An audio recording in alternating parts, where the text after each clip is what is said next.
காரணம்னு குரு இறந்தது ஆக்சிடென்டலா கூட இருக்கலாம்ல.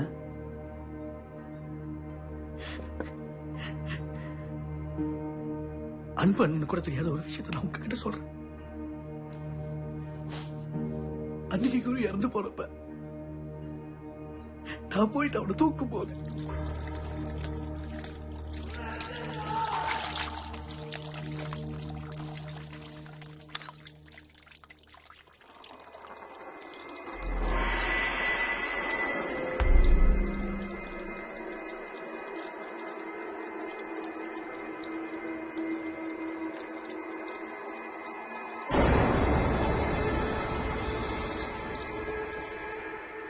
அதுக்கப்புறம் நான் இந்த வீட்டுல தங்குறதே இல்லை.